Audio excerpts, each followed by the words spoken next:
Bonjour et bienvenue dans cette deuxième vidéo de notre playlist consacrée à LoRa. Dans le volet précédent, nous avons exploré les bases de LoRa, son fonctionnement, ses principes fondamentaux et les nombreux avantages qu'il offre pour l'IoT, notamment dans les zones isolées. Nous avons également abordé les différentes fréquences utilisées selon les régions du monde, ainsi que la flexibilité de cette technologie qui permet de s'adapter à une multitude de scénarios. Aujourd'hui, nous allons passer à la pratique. Ensemble, nous allons explorer 3 paramètres essentiels qui permettent d'optimiser cette communication LoRa. C'est le facteur d'étalement, la bande passante et la puissance d'émission. En comprenant et en ajustant ces réglages, vous pourrez adapter LoRa à vos besoins spécifiques, qu'il s'agisse d'augmenter la portée, de sécuriser vos données ou d'optimiser la consommation énergétique de vos appareils. Préparez-vous donc à entrer dans le vif du sujet pour affiner vos connaissances. Merci d'être avec nous, installez-vous confortablement et commençons tout de suite cette nouvelle étape de notre série consacrée à LoRa. Bonne vidéo à tous! Alors, pour commencer à optimiser concrètement vos transmissions LoRa, nous allons maintenant examiner de plus près les paramètres qui influencent directement la portée, la vitesse de transmission et la robustesse du signal. Le premier d'entre eux, et sans doute l'un des plus importants, c'est le facteur d'étalement. Découvrons ensemble ce que c'est, comment il fonctionne et comment vous pouvez l'utiliser pour améliorer vos communications LoRa. Alors imaginez un monde où les objets autour de nous communiquent entre eux. Des capteurs qui mesurent la température, des montres qui suivent notre activité, et même des voitures autonomes. Cette communication est possible grâce à des technologies sans fil, comme LoRa, au cœur desquelles se trouve un concept essentiel. C'est le facteur d'étalement. Alors, pour mieux comprendre le facteur d'étalement, prenons une analogie simple. Imaginez que vous devez transmettre un message à quelqu'un qui se trouve très loin, dans un environnement bruyant. Pour être sûr d'être compris, vous parleriez plus lentement et prononceriez chaque mot distinctement. C'est exactement ce que fait le facteur d'étalement en LoRa. Il permet aux objets connectés de parler plus lentement et plus clairement, afin que leur message soit bien reçu, même en présence d'obstacles, sur de longues distances ou dans un environnement perturbé par les interférences radio. Mais alors, comment cela fonctionne-t-il concrètement au niveau des ondes radio ? Eh bien, LoRa utilise des ondes radio qui transmettent des informations. Techniquement, il s'agit de chirps. C'est des signaux dont la fréquence varie progressivement. Mais on peut les représenter d'une façon simplifiée comme une série d'impulsions. Alors j'ai bien dit, d'une façon simplifiée. Alors par exemple, un facteur d'étalement faible, qu'on va comprendre entre SF7 et SF8. Les impulsions sont rapprochées et courtes, un peu comme des notes de musique jouées rapidement. Résultat, la transmission est plus rapide, mais la portée est plus limitée. Pour un facteur d'étalement élevé, SF10 à SF12, eh bien les impulsions sont étirées dans le temps, comme des notes de musique jouées lentement. La portée est plus grande et le signal est plus robuste face au bruit, mais la transmission est beaucoup plus lente. Alors, au final, pourquoi étaler le signal? Alors, lorsqu'un signal est transmis sur de longues distances, il rencontre de nombreux obstacles, murs, bâtiments, végétation, ou encore des interférences générées par d'autres appareils. Si le message est envoyé trop rapidement, il risque d'être atténué ou brouillé avant d'atteindre sa destination. Alors, c'est là qu'intervient le facteur d'étalement. En étirant le signal dans le temps, on lui donne plus de chances de traverser ces obstacles et d'être capté correctement, même à plusieurs kilomètres de distance. Un peu comme lorsqu'on parle plus lentement pour être mieux compris dans un environnement bruyant. Un signal étalé devient plus robuste et moins sensible aux interférences, dans ce cas-là. Ça signifie qu'il peut être détecté avec plus de précision, même si d'autres signaux perturbent l'environnement. En somme, un facteur d'étalement élevé améliore la portée et la fiabilité de la transmission, ce qui est essentiel pour les objets connectés fonctionnant dans des conditions difficiles. D'accord. Étaler le signal permet d'augmenter la portée et la robustesse de la transmission. Mais cela soulève une autre question.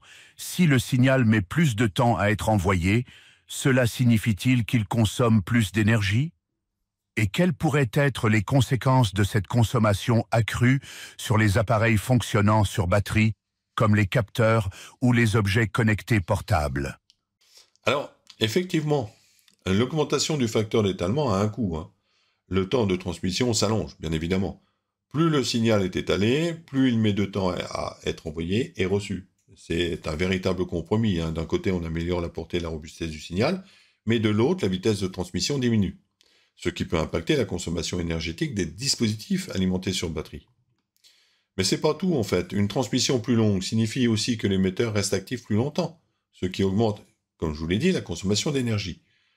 Pour un capteur alimenté sur batterie, cela peut sembler problématique. Toutefois, en pratique, l'impact dépend du rythme d'envoi des données.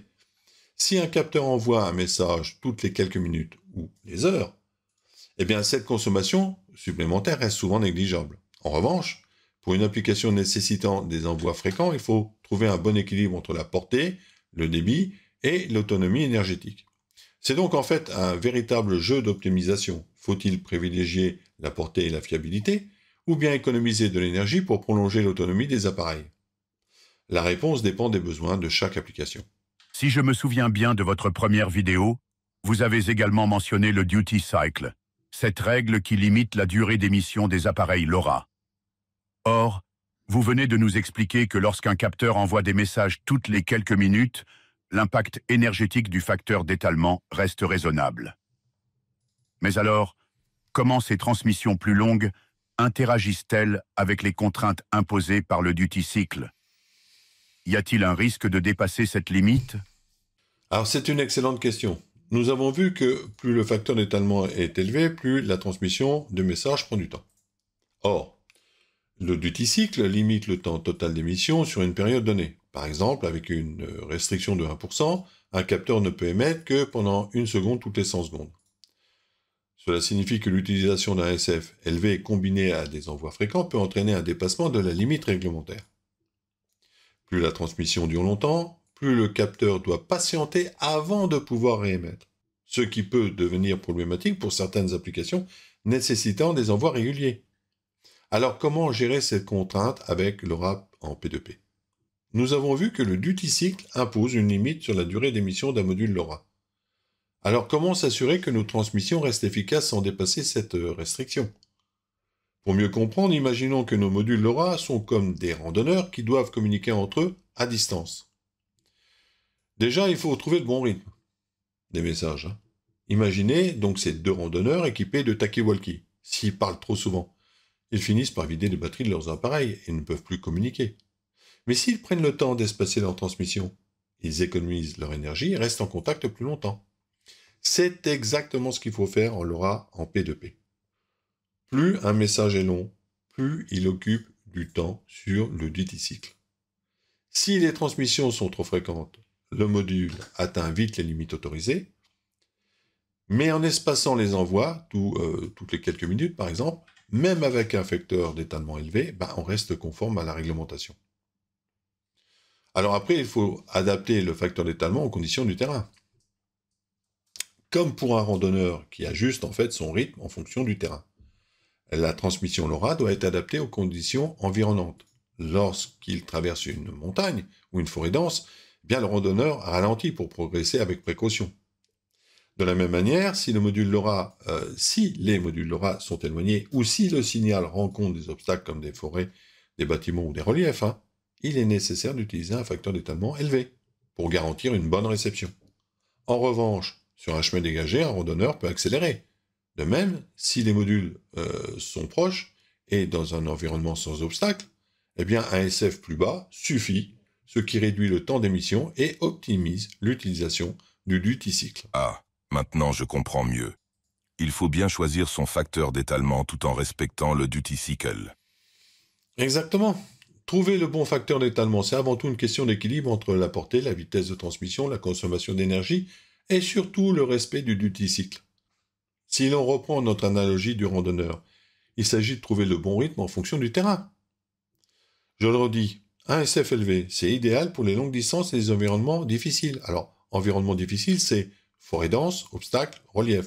Ça garantit en fait une transmission robuste, mais elle prend plus de temps. Or, plus une transmission dure, plus elle consomme du duty cycle, ce qui réduit le nombre de messages que l'on veut envoyer dans un temps donné. Pour un facteur d'étalement faible, qui est parfait pour les communications courtes ou dans un environnement dégagé, L'envoi est rapide, consomme moins d'énergie et occupe moins de cycles de duty cycle, permettant ainsi d'émettre plus fréquemment, sans dépasser les limites réglementaires. C'est donc en fait un vrai jeu d'optimisation. Prioriser la portée et la fiabilité en allongeant la transmission ou privilégier la rapidité et l'efficacité énergétique pour économiser du duty cycle. Dans un système LoRa, P2P, gérer intelligemment ces paramètres permet non seulement d'assurer une bonne communication, mais aussi de respecter les contraintes réglementaires et d'éviter de saturer le canal radio trop rapidement. Nous avons vu que le facteur d'étalement permet d'adapter la portée et la robustesse d'un signal en jouant sur le temps d'émission. Mais ce n'est pas le seul paramètre qui influence les performances d'une communication LoRa. Un autre élément clé est la bande passante, qui agit directement sur la vitesse de transmission des données et la résistance aux interférences. Imaginons que vous êtes sur une route où circulent des véhicules transportant des messages. Une route large, donc une bande passante élevée, permet à plusieurs véhicules de rouler en parallèle, accélérant ainsi la circulation. Une route plus étroite force les véhicules à rouler en file indienne, ce qui ralentit le flux, mais permet d'atteindre des destinations plus éloignées en évitant les embouteillages. Eh bien, dans LoRa, plus la bande passante est large, plus les données peuvent être envoyées rapidement.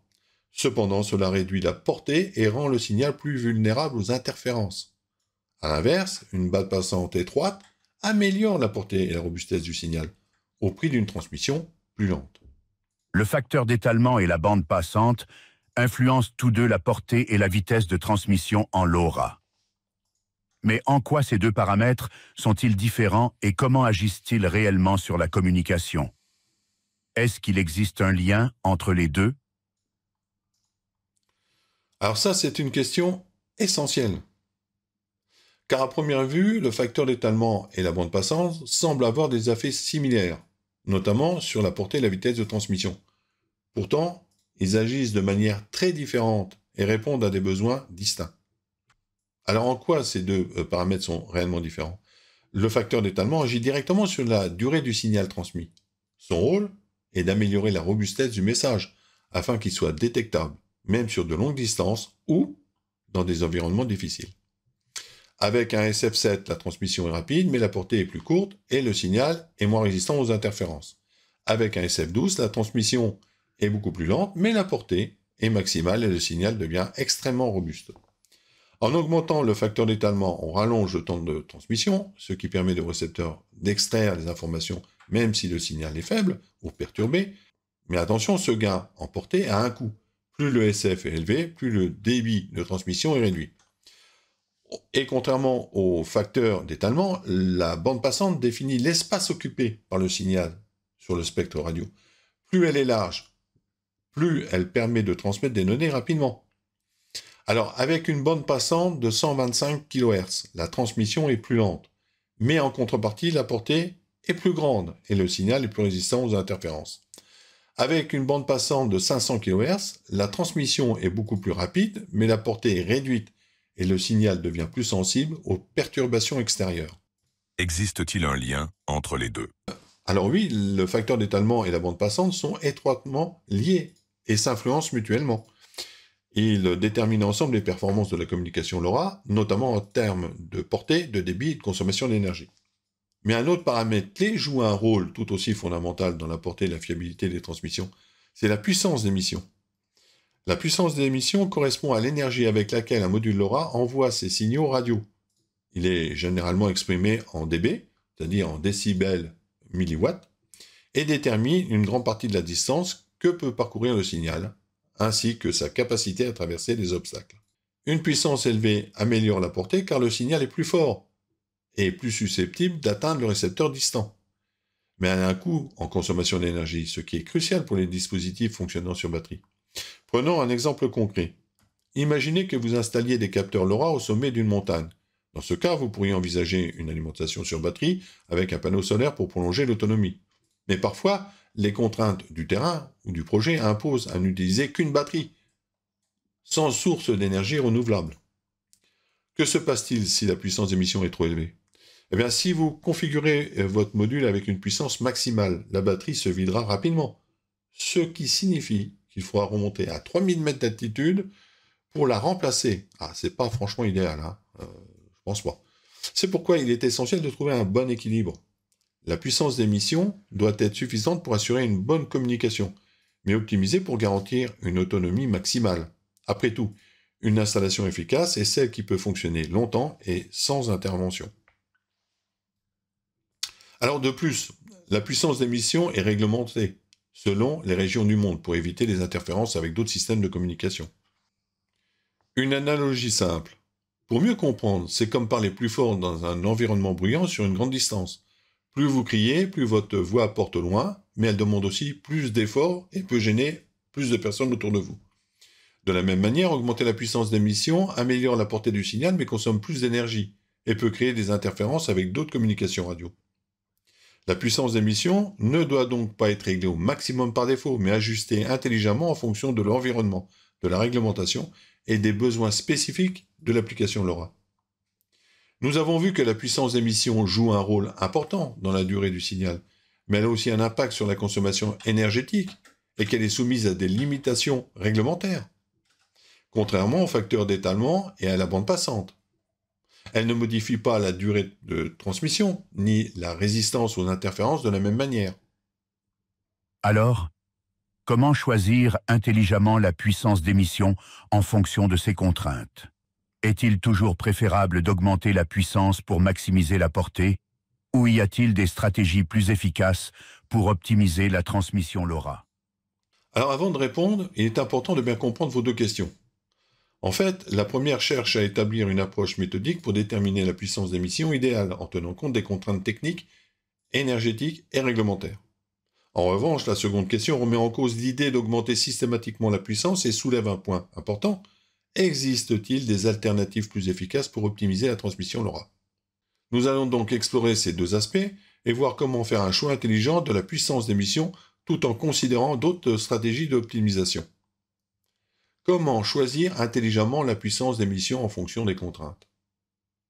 Eh bien, il faut faire un petit rappel. La puissance d'émission, qui est exprimée donc en décibels milliwatts, définit l'intensité du signal radio émis par le module LoRa.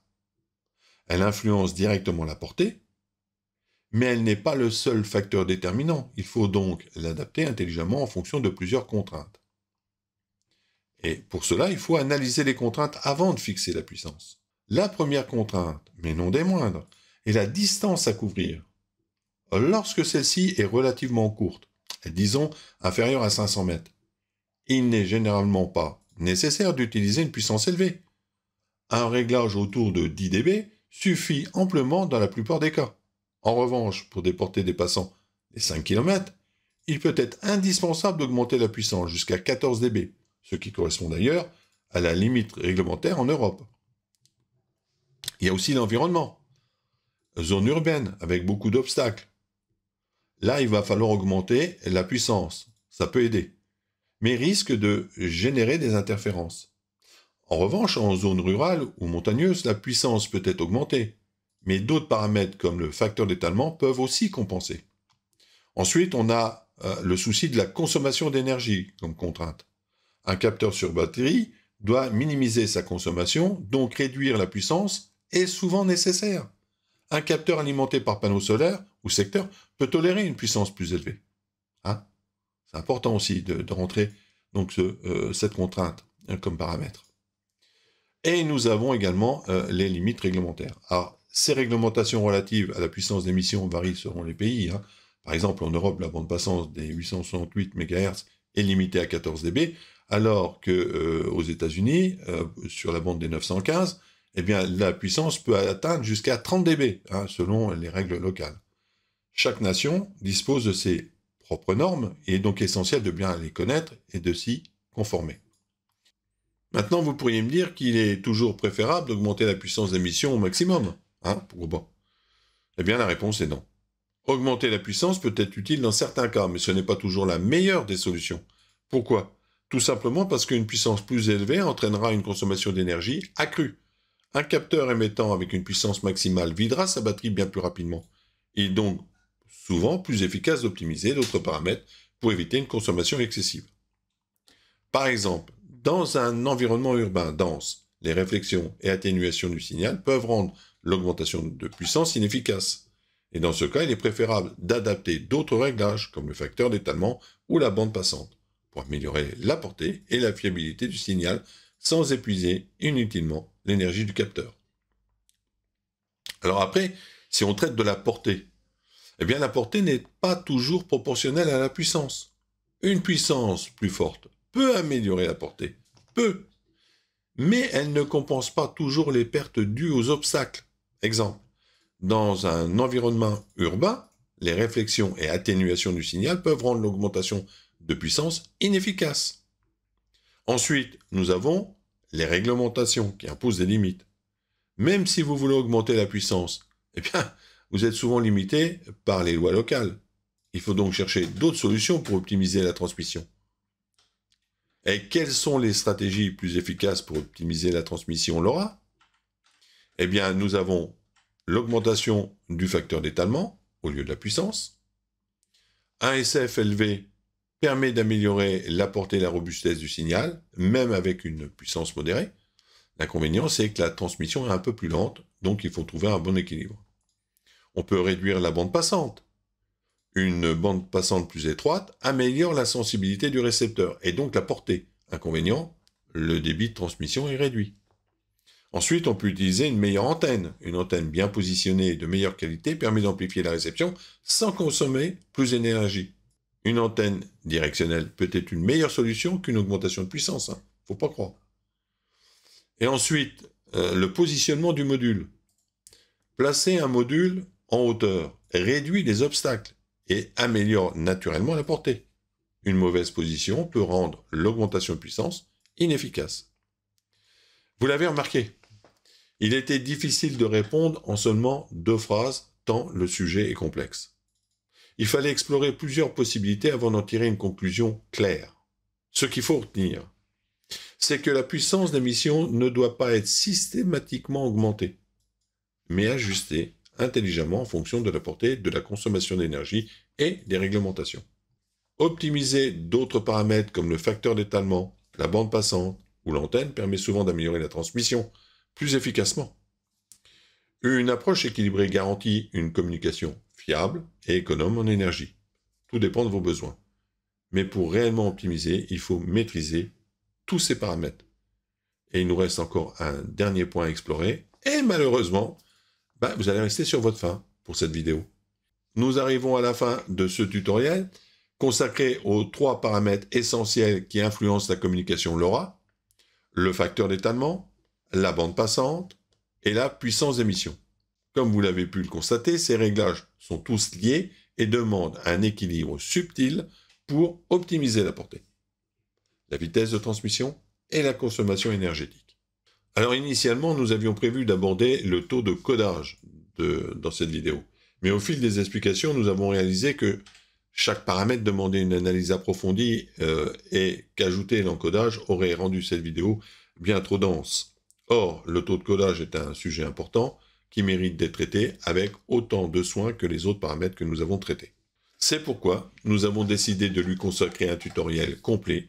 Et dans ce prochain épisode, nous verrons comment le taux de codage améliore la robustesse du signal en ajoutant de la redondance, son impact sur la vitesse de transmission et la consommation d'énergie, ainsi que les bonnes pratiques pour l'ajuster intelligemment. Alors, si vous voulez aller encore plus loin et optimiser votre transmission LoRa, ne manquez pas la prochaine vidéo. Si cette vidéo vous a plu, pensez à la liker et à vous abonner. Et surtout, activez la cloche de notification pour ne rien manquer des prochains tutoriels sur LoRa. Et n'hésitez pas à partager vos expériences ou poser vos questions en commentaire. Vos retours sont toujours les bienvenus. Merci à tous pour votre attention et à très bientôt pour la suite. Au revoir.